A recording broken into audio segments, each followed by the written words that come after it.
Akkam jirtu daawwattootaa fi dhaggeeffattoota keenya kabajamoo har'aata biyyoolessa Oromiyaarraa qophii qorqortii siyaasaa ajjeechaa Jaal Dursee Urgeessaa fi guyyaa gootota Oromoo sababeeffachuun dhimmoota adda addaa irratti ajajaa olaanaa ABO Jaal Marroo Dirribaa fi itti aanaa ajajaa olaanaa ABO Jaal Gammachuu Abbooyyee qabannee isiniif dhiyaanneerra.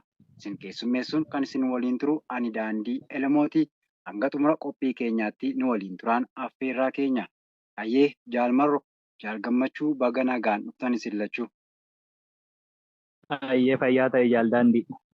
Tolee gara maree keenyaatti ceenaa.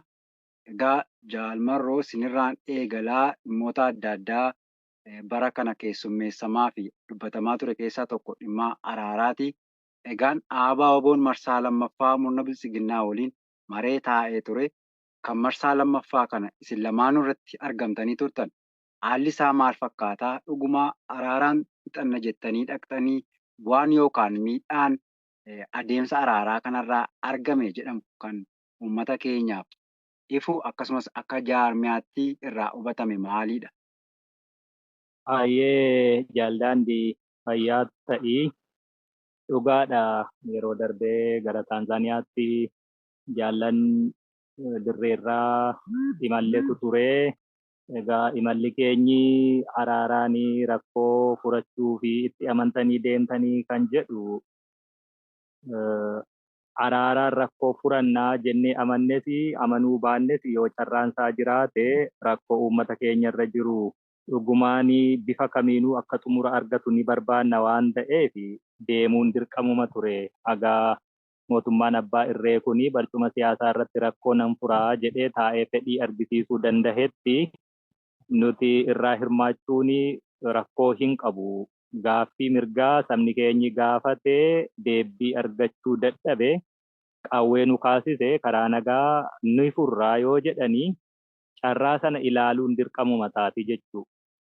Itti amannees haa ta'u ittiin amaniini daandiin sun jira taanaan Oromoo wanti inni barbaadu akka inni barbaadutti deebii ni argata taanaan irraa hirmaachuun kasaaraa guddaa inni qabu hin turre kan ta'es kanuma.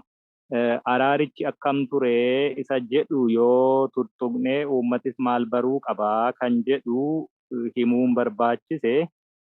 Araarri kun tuttureera dudubbiin warra nu gidduu deemee rakkoon impaayera Itoophiyaa keessa jiru keessumattuu ammoo saba guddaa uummata Oromoo kan hirmaachise kuni xumura argachuu qabaa waan jedhu nutti deddeebi'aa nu gidduus deddeebi'aa warri ture ni jira waggaa 2 sanaa olii fi egaa yeroo sana mootummaan abbaa irree biyyittii kanaa balbala karaa nagaa rakkoo furuu sana cufaa taasisee yeroo dheeraa ammoo walitti deddeebi'uu keessa yeroo itti ayyee ni ilaalla jedhanii wal ilaalla jedhamee carraansaa argamaa dhufe tokkotu ture. Haala carraansaa argamaa dhufe sana keessatti lolli kaaba biyyittii mootummaa abbaa irree Itoophiyaa fi mootummaa abbaa irree kan ture durii TPLF waliin lolli ta'etu ture. Biyyittiin lola hamaa keessa seente. Nutis qaamuma lola sanaati durarraas kaasee itti fufee hanga har'aatti lola sana booddee araarri qaama mootummaa abbaa irree fi qaama TPLF waliin akka goolabamu ta'e tokkotu ture jechuudha. Haala sana keessatti akka irratti hirmaannu affeeramnee turre. Qaamota hedduutullee ture. Allaayansii ka TPLF waliin illee uumannee jirru qaamni sun akka hirmaatu jedhamee ture. Haala sana keessatti tokko rakkoon Oromoo fi rakkoon kaaba biyyittii jiru waliin fakkaatu. Wanni nuti barbaannu illee waliin fakkaatu. Akkaataan dhufaatii rakkoo biyyittii keessaa kan keenyaaf kan Tigree akka waliin fakkaanne beekama. Ammallee immoo Tigraay keessa haalli ture baay'ee ulfaataan lola qaama mootummaa lolu sanarra caalaa uummata biyyittii irratti beela namni tolche hongee dabalatee dhumaatii hawaasaa irratti waan hedduutu ture. Qaamni biyyittii keessatti seenee warri Eertiraa qaama warra Amaaraa mootummaa federaalaa ofiin jedhu hundumaa dabalatee lolli uummata Tigraay irratti deemsisan sun akkaan ulfaatee warri Tigree rakkoo hamaa seenanii marfama hamaa seenanii turani. Kun yaadannoo yeroo dhiyooti. Namni hundiyyuu kan beeku haala akkasii keessatti araarri taa'amuu fi kan waraana bilisummaa Oromoo fi qabsoo bilisummaa Oromoo immoo sanarraa baay'ee adda ka ture waan kana walitti fidanii araara wal fakkaataa akkaataan itti deemsisanii hin turre waan ta'eef kan isaanii akka emergensiiti iyyuu ture yeroo sanatti haala emerjensii ture sana keessaa jarjartiin bahuullee ni barbaadu isaanii. Haala akkasii keessatti waa wal fakkaanne walitti fiduun ulfaataa waan ta'eef wal jalaa duuba akka furamu barbaadame. Wal jalaa duuba furamuu sana keessatti dursi warra Tigraayiif kennamee ture. Achirraa akkuma dubbiin dhumatee egaa araarichi waan beeknu inuma qabna. Namni hedduun kan hin beekne maaliif haga har'aattuu waluma quba qabna jara sana walii waan ta'eefi. Araarichi maaliif taasifamee kan ta'eyyuu araara ture yoo waliigalteen Piriitooriyaa irratti mallatteeffame suni uummataaf himamee fi kan duubaan immoo waliigalame maal ture maaltu immoo hojiitti hiikamee ka'e waan hedduu jira. Isaan akkuma jirutti dhiisnee garaan keenyaatti yoo deebine garaan keenyaatti yeroo deebi'amu itti fufaa xumuratti godhaa kallattii kanas jedhamnaani. Egaa namni mataan isaa nagaa hin taane maraateeru Abiy Ahmed yeroo sanatti wanti inni jedhe rakkoo nageenyaa jedhu isaanii galola yoo xiqqaate uummata miiliyoona tokkotti dhiyaatu lubbuu galaafate rakkoo nageenyaa gara kaabaatti mudate sanarraati mootummaan nagaa kabachiisuuf yeroo socho'etti xiqqoo sirni dhablummaan naannoo adda addaatti ta'e malee lolli gara biraa hin jiru kana yeroo gabaabaatti furuu hin danda'e ammasii waan waadaa seenillee rakkoo jirtu wal jalaan furuu isa jedhu sana qaamota international community ambassadors and diplomats waan kana sochoosaa turaniif waadaa seeni hundallee cabsee yeroo gabaabduu keessatti amma hojii manaa isa sirna dhablummaan bakka adda addaatti ta'ee kanan fixaa ka jedhuunidha. Amma gaa araaraa itti deemna jedhame sana didee gara lolaatti deeme. Yeroo sana namni hedduun fira oboo fi qabsoo bilisummaa Oromoo uummata Oromoof yaaddoo ture. Warra badiinsa oboo hawwaniif immoo gammachuu ture. Mootummaan egaa hojii manaa hedduu keessa ture, biizii ture, achirraa amma bayyanateera. Warri fira ta'e waraanni bilisummaa Oromoo duula kana dandamachuu hin danda'u. Warri immoo diina ta'e immoo waraanni bilisummaa Oromoo dhabamuunsaa miilanaa jedhaniitu yaadni wal faallaa akkasii lama adeemaa ture. Yaaddoos haa ta'u gammachuu lachuu wanti ta'e hin turre argiteetta. Haga ammaas lolli itti fufee jira. Mootummaan abbaa irree waan hundumaa irreen fixuu barbaadu kuni duula guddaa, bobbaa guddaa, humna guddaa as dachaasee inni sun homaa waan jijjiireen qabu. Waraanni bilisummaa Oromoo kan durii caalaa gabbataa meeshaatiinis humna namaatiinis rakkoo furuutiinis gabbataadha dhufe. Egaa warri nu gidduu deddeemaa ture. Rakkoon kun lakki akkasittiin dhumatu karaa nagaa fixuu qabdu lolli itti fufuun qabu. Akkuma garaa bal'inaan itti deemamee egaa dippiloomaat waan ta'aniif akkasuma jedhu gara bal'inaan mootummaan akkuma deemee kaabarraa rakkoo fixe asittis garaa bal'achuu qaba maal ittiin jedhanii kadhataa turan jechuudha. Nuti homaa duulli sunis waan nu godhe hin qabu. Egaa guutummaa Oromiyaa keessatti gaaffii mirgaa sabni Oromoo gaafatee deebii dhabee qawweessa kaasisee sun gabbinaa fi jabinaan itti adeemame. Mootummaa abbaa irree kana gara dirquutti yeroo fudhadheeni rakkoo naannolee adda addaatti uumame nan tasgabbeessa ka'edhee waadaa seenes waadaa sana guutuu dadhabee biyyittiin guyyaarraa guyyaatti gara qileettidha adeemaa turte. Kana keessaa ba'uuf dirqama gara araaraa kanatti dhufuutu ture. Haala akkasiin egaa wal argaa waliin haasahaa marsaan jalqabaa walitti dhufame. Walitti dhufeenya sana keessatti haalli baay'ee ulfaataa ture. Gaaffiin Oromoon dhiyeessu otoo barcuma siyaasaa irratti dhiyaatee itti haasa'amiin waraanni bilisummaa Oromoo dursee qawwee hiikkachuu qaba waan jedhu kan jarri sun qabatee dhiyaate. Abjuun isaanii sanaa alatti homaa waa harkaan qabani waan dizaayin godhatanii dhufan waan ta'eef baay'ee ulfaataa. Xiqqoo rakkooma furuu qofa osoo hin taane hafuurumti nama walitti fiduuyyuu ulfaataa ture.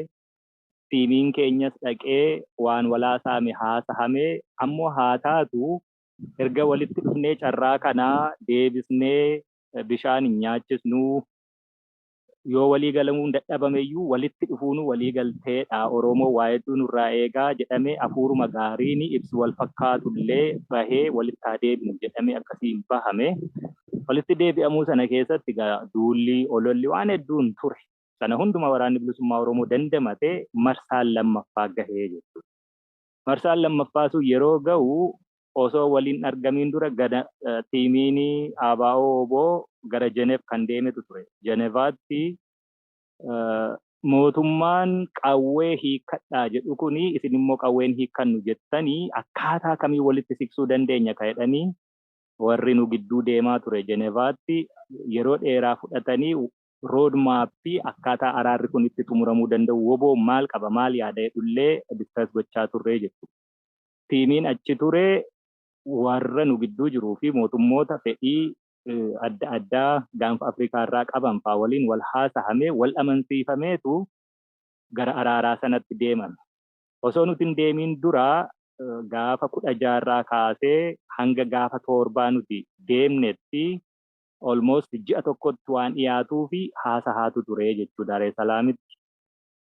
Haasahaa sanarratti kan dura mataa jabaate mootummaan abbaa irree DDR jechuun disarm, demobilize and reintegrate gochuu sana bira darbee yookaan immoo qawweerraa hiikuu hawaasa keessatti deebisanii gadhaabuu facaasuu jedhamu sana jechuudha. Sana bira dabarreerra hayyee ka jedhutti tiimiin ABO'n ergatee mootummaa waliin kanarratti walii gale. Mootummaan erga sanarratti walii galamee waraanni bilisummaa Oromoo qawwee osoo hin hiikkatiin akkaataa kamiin immoo biyyittii keessatti qaama mootummaa ta'uu fi gaaffii Oromoo deebisuu danda'a inni jedhamu jennaan warra waraanaatu beekasa kana warri waraanaa wal argee waan kana akkaataatti osoo qawween hin hiikkatamiin rakkoon furamuu danda'u irratti haa mari'atanidha jedhame. Tiimiin nuti erganne injifannoo sadarkaa sanaan gahee xumura irratti waan xixiqqoo hafe jedhamu sana xumuruu fi akka nuti achitti dhiyaannu akeekame. Dhugaadha marsaa hedduu qabsaa'aan bilisummaa marsaa hedduu qabsoon bilisummaa Oromoo mucucaatee kufaa ture. Ganamuu hedduutu ture. Kuni nama yaaddessa ture jechuudha. Jaal Gammachuu Abbooyyee jaala kiyyaa waliin dubbataa turree waliinis dubbanne wanni kun akkam taati Jaal Gammee jennaanii. Silaa wareegamaaf manaa baane kuni dirree lolaati. Dirree lolaa qawweetti dhukaasanii qawween namatti dhuka'ee qofa wareegamanii. Shinniigas akkasuma ture rakkoo Oromoo furuun karaa qawwee qofaa miti karaa argame hundaan furuu fi yoo furuu dadhabne immoo itti wareegamuuf manaa baane waliin jennee akkasii walii gallee nu lachuu ni deemna jennee jechuudha. Adeemsa sanarratti akkasiin danda'u nu kennanii walii galtee mallatteeffame qaamni nu gidduu jiru helikoophtaraa fi fixed wing xiyyaaraa kan ICRC kireeffate akkaataatti wal mallatteeffame biyyaa bahuu hin dandahamuuf biyyatti deebi'uu hin dandahamu waan gaaraan tokko nu amansiisutu argame akkasittiin socho'ame. Tanzaaniyaatti jaallan waliinis wal argine tiimii keenya achi jiru waliinis wal argine mootummaa abbaa irree kana waliin taa'uu deemne. Yeroo mootummaa abbaa irree kana waliin taa'uu deemnu waanuma raajiitu nu mudate raajiima biyya lafaarra hin jiru. Namni nuti achitti dhaqnee argine akkaataa amtisaa namaan gatu. Waan hanguma kanaan dura walii galamee irratti walii gallee qawween hin hiikkatamu otoo hin hiikkatiin immoo akkaataa itti fuulduratti adeemamuu danda'u irratti roodmaappii jiru waliif dhiyeessaa jedhame sana duuba deebisan. Wanti turte silaayyuu yoo rakkoon alatti akkamittiin deebi'uu dandeenya inni mari'annee xumurannee deemne malee waraana bilisummaa Oromoo fi qabsaa'ota isaa hoogganoota isaa gargar baasuu qofaa ture malee araarri hin turre. Warri nu gidduu jirullee ni rakkate. RRItu ture. DDR jechuun hiikkachuun suni hiikkatamee uummatatti deebi'uun suni irra erga darbamee waan nuti dhiyeessine RRI reorient gochuu, retrain gochuu, integrate security sectorii keessatti akkas gochuutu ture jechuudha. Erga akkas gochuun jechuun immoo nama irra deebitee leenjista. Irra deebitee haaromsita. Achii booddee instituushinii biyyittii keessatti qaama adda addaatu jira sektaroota adda addaatti galchita. Kan nuti irra deebinee leenjisnuu fi ilaalcha adda addaa irratti leenji'e waraanni. Mootummaan abbaa irree waan irratti leenjisee qabaa nuti waan irratti leenjifannee qabna. Kanadha reorient goone retrain goone integrate goona ka jedhu roadmap dhiyeeffannee deema. Kan irra deebi'ee haaromsa fudhatuu fi kan irra deebi'ee leenjii fudhatu waraana bilisummaa Oromoo qofaan asirratti walii galuu hin dandeenye. Kan leenjisus eenyu? Yeroo mooraa leenjiitti seenamuu akkaataa kamiin seenama? Yeroo seenamu meeshaa waraana bilisummaa Oromoo meeshaan mootummaan waraana isaa hidhachiises akkam ta'uu qaba? Eenyutu qabuu qaba? Furtuunsaa eenyu harka taa'uu qaba?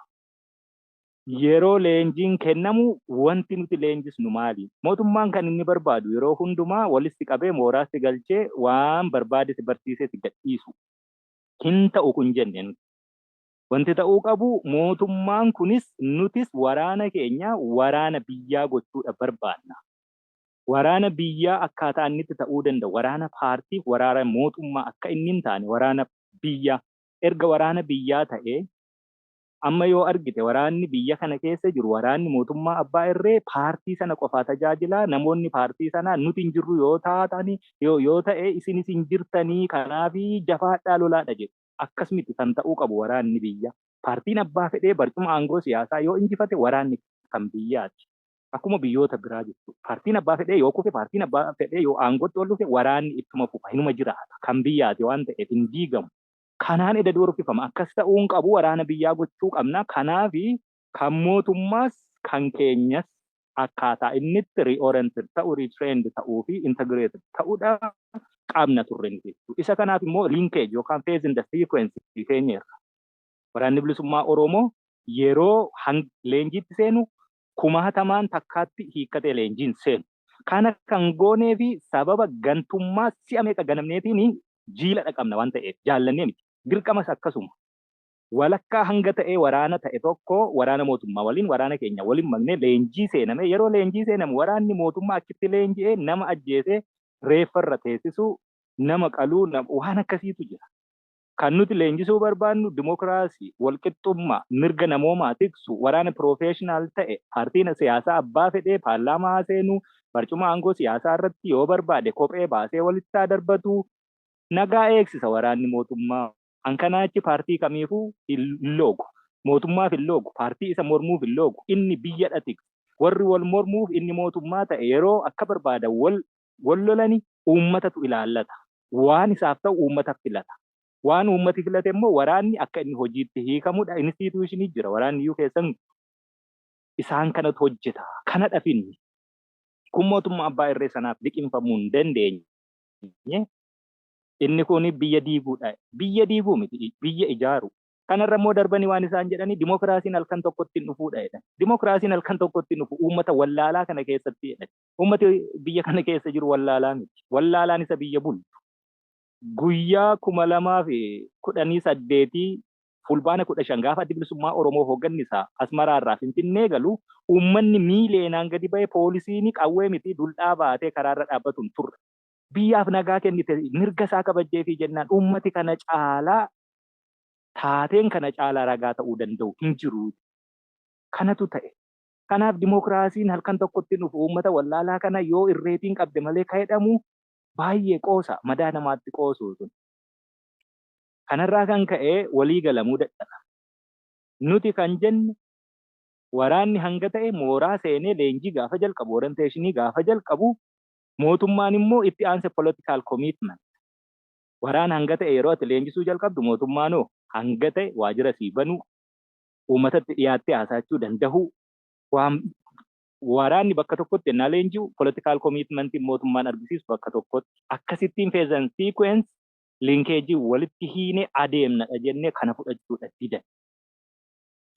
Kana fudhachuu diduu keessatti irra guddaa warra nu gidduu naannahaa ture rakkate malee warri kuni fiigee dhufee hoteelatti ol nammee kutaa ofitti cufateetu ta'a. Akkatti taasoof nu dhabne.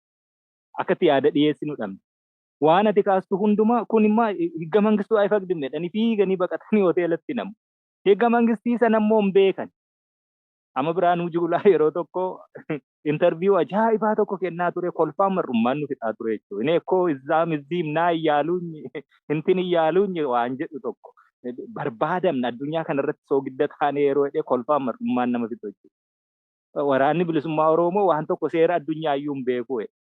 seera addunyaa san dhiisi konstituushinii biyya isaanii irra waan jiru maqaa dhoofneennaa kana jennu weemmaa eegga mangistuu ayifagdimne kunoo eela eegga mangistiin keessan akkas jedhaa ennaa inni immoo taa'anii naasaa ni baqatu kutaatti dhadhaqanii seeni warri nu gidduu jiru ni jaanja'ee jettu mataa dhukkubbii ta'e akkasittiin deemame xumura irratti waa kaasanii jechuudha wanti isaan kaasanii mee warra faranjii kana nu gidduutii baasaa dhaamsa abiyyi isinii ergetu jira dhaamsa isaa fudhadhaa nurraa jedhan lakkii isa akkasii daa'ima waggaa lamaafaa karameellaan goyyomsuu hin dandeenye sanaanii taphannu.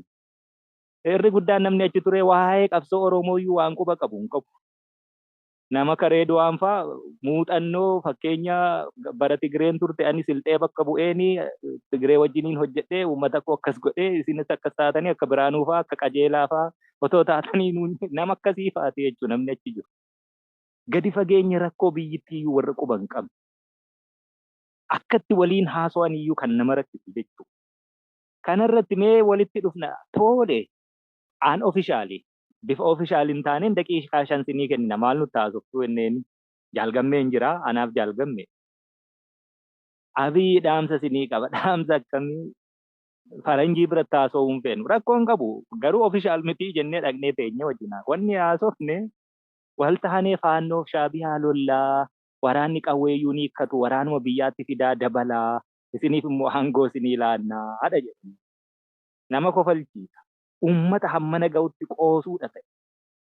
Akkamittiin jechuun Tigiree loluu lafarraa fixuu shaabiyaa faannoo abiyyi fa'aa waliin hiriiru. Amma immoo rakkoo dhuunfaa isaanii achitti wal dhabanii fi Oromoon immoo hiriiree isaan kana loluuf dhiiga dhangala'uu fi akka dhiiga dhangala'uu loluuf iyyuu miti mala ittiin kiyyootti nu galfatantu ture. Maaliif rakkoo biyyittii furuuf wanti nuti dhiyeessine faannoo sanayyuu dabalate rakkoo biyyittii furuuf ammoo akkitti isaan nu ilaalanii akka diina amaaraa taanee waan kana dabnee fudhannee itti seennu wayifaatti nu laatu. Rakkoo biyyittii furuuf garuu wanti dhiyeessine roodmaappiin nuti dhiyeessine mootummaan instituushinii biyyittii keessa jiru kan waraanaan poolisiin humna nageenyaan qabatee akka barbaadetti cancala tokko malee gulufsiisu itti cancalamuu qaba. Dimokiraasiin halkan tokkotti dhufu jettan garuu halkan tokkotti shaakaluusaa jalqabuun ni danda'ama har'a jalqabuu dandeenya. Kanaaf iyyuu instituushinoota biyya sana keessa jiranii dimokiraatessuu fi bilisa taasisuu keessatti hojjechuun biyyittiif nagaa waaraa fida. Erga sana goonee walitti dhufnee booddee uummati waan barbaade filachuu danda'a. Achii booddeeyyuun dhaabbatu qabsoon bilisummaa Oromoo uummanni Oromoo bilisa bahee instituushiniin biyyittii loogii irraa walaba ta'e yoo jiraate isatti aanu mirga hiree murteeffannaasaa uummata Itoophiyaa waliin jiraachuu yookaan jiraachuu dhabuuyyuu murteeffata. Hanga kanatti deema qabsoon keenya waan ta'eef goyyomsa akkasiin hin dhaabbatu kan jedhutu dhufu.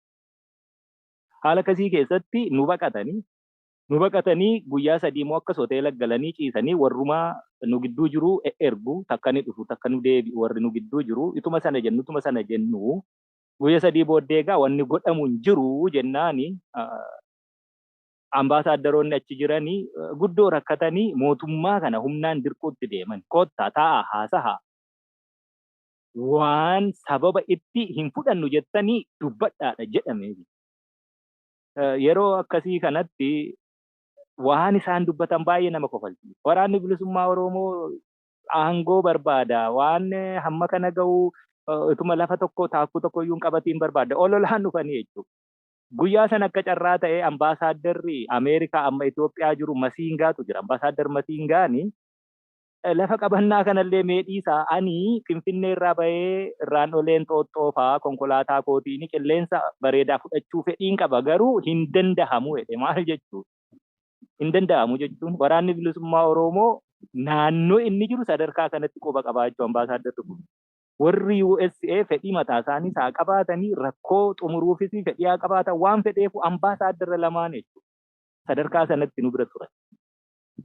Namni kuni akkasittiin deebisee fi dirqanii fidanii nu bira kaa'an galgala tokko naannoo sa'aatii 11 akka sa'aatii naannoo kanaatti walitti dhufamee waan dhiyeessuu qabnuu fi akkaataatti RRI'n hojiitti hiikamuu danda'u roodmaappii qabnu dhiyeessuu irratti gaafa dhufnu warri ambaasaadarroonni nu gidduu turani, warri taajabdoonni nu gidduu turani, warri walitti nu fide rakkoon kuni akka inni adda hin cinne akka inni furamu walitti dhufeenyi kuni akka hammeenyaan gargar hin bahamne fedhii guddaa agarsiisaa waan turaniif yoo walii galuullee dadhabdanii dhukaasa dhaabuu, dhukaasa namoomaa, dhukaasa humanitarian aid isa jennu dhukaasa dhaabaati.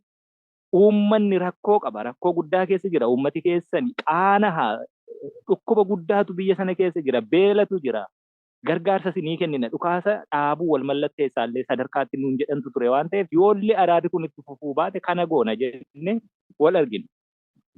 Wal arginee daqiiqaa 5 nu biran turree jechuudha. Eegga mangistuu Hayifagdin isin biyya diiguu fi yoo immoo kana isinii goone faannoon immoo bor kana nu gaafata. Kana immoo akkatti gadi baasuu dandeenyu hin qabnu maal jedhanii gadi bahan. Akkuma durii gaa hoteela isaaniitti dhokatanii taa'u walitti deebinaa jennee osoo teenyuuti ambaasaadarroonni sunis nu biraan deemne. Ni deebi'u jennee suma teenyu namni Reedwaan Huseen jedhanii arrabsoo Ingiliffa shafaafaa tokkoon gadi bahee waan inni tiwutarii isaa irratti maxxanse waa hunda adda kutee akkasittiin ture araarri Taanzaaniyaa ture. Achii booddee yeroo suma galgaluma sanarraa kaasanii baqatanii deeman. Baqatanii waan deemaniif waraanni bilisummaa Oromoo wanni inni gochuu danda'u waan tokkoyyuu waan hin jirreef araaraaf ammoo du'ayyuu yoo ta'e araaraaf jecha lubbuu keenya aarsaa goona jennee Oromoof haa darbu malee nuti du'uun sodaannu jennee qilleensa Itoophiyaa keessa kan mootummaan abbaa irree sun to'atu keessa dabarree deema. Jaallan lubbuu isaanii balaaf saaxilanii duuti qawwee qofaan miti, wareegamni lolaan qofaa miti, sabaaf ta'a taanaan wareegamni kamuu nagaa fida taanaan sanan sodaannu jennee deemne sanaa ol wanni gochuu dandeenyu harka kennachuu qofaa ture. Harka kennachuun immoo waan hin danda'amneef qabsoo bara dhufaa darbaa ilmaan Oromoo kumni itti kitimamanii jaarroleen keenyillee har'a itti salphatanii nagaaf jecha asmaraarraa gaafa galanii kaasee gariin har'a hidhaa jiran, gariin immoo wareegama lubbuu kafalaa jiran, gariin immoo mana ofii keessatti yoo guddate qilleensa rabbi isaanii kenne hafuura baafachuu qofaa irraan kunne mootummaan abbaa irree kun malee waa hundarraa kute akkaataa kanaan haala jiran kana keessatti harka kennachuun waan hin malle waan ta'eef qabsoon hidhannoo ammas marsaa biraaf akka itti fufuu waan kuni lubbuu namaati gaaga'a, qabeenya biyyaati gaaga'a, maatiidha diiga, lafa onsaa, jiruu fi jireenya namaa golgoleessaa kun akka itti fufu mootummaan abbaa irree kun heeyyameeti nu baqatee deeme. Arrabsoo suni kutaama sana keessa teenye ambaasaaddar Maayik Hamar irraati waan ta'e inni argirraati kaa'ee dubbatame. Innis abdii kutuun dhufe dhukaasni dhaabuu waa'ee gargaarsaa irratti hundaa'ee torbee tokko haa ta'u torbee lamaaf wanni sunillee hin fashale. Mootummaan kun dirqama silaa mallatteesse qaba ture. Akka daa'ima baqatee deeme warri nu gidduu jiru warri ICRCs dabalatee waan kana biyyatti deebi'uu fi booddeellee akkaataatti walitti deebi'amutti kanaan duras shakkiitu sin gidduu ture. Shakkiin akkasii kunillee yoo mootummaa waan kana raawwate xiqqoollee hir'achuu danda'a jennaan shakkii irratti shakkii biraa dabalanii international lawuun beeku oboonii ka'edhanii international lawuu dhiisiitii pirootokooliin achitti mallatteessan iyyuu kabajuu dadhabanii sana iyyuu beekan baqatanii haala itti biyyitti deebi'amullee didan. Gaafa isaan didan nuti gabbaruu hin deemne yeroo keenya fudhanne carraa sanaan silaa baanee waan mootummoonni adda addaa investitti godhan sanarratti dhimma baanee waan biraan hojjennu turre. Pirootokooliin sun jira. Garuu erga mootummaan kun didee yeroo barbaannetti waan barbaanne hojjenne akka deebinutti murteeffannee bubbullee waan hojjennu hojjenne rakkoo furachuu qabnu furanne kallattii walii kaa'uu qabnu walii keenye daandii duraan tolfanneerra deebinee dhufnee galle mootummaa kamtu jiraayii Itoophiyaa ishee kamtu daangaan ishee kaabaa kibba bahaa dhihatti tikfameeraayitii nama rakkisa waan nama rakkisu hin qabu. Mootummaanii daangaa ofii tikfachuutu miti. Naannoo mana jireenya isaatuu tikfachuu mootummaa dandaheeru miti waan ta'eef galuunis nama rakkisu sanas itti amannee baane waan hojjenneerruuf waan tolfanneerru beekna waan ta'eef akkasitti gara dirree qabsootti deebine wanti araara sanaa ammanuma fakkaatanii waan irraa sii tuttuqee carraa jirummoo jaala kiyyaaf hin kennaa fayyaa ta'e jaaldaandii. Galatoomaa waan bal'aa kaastanii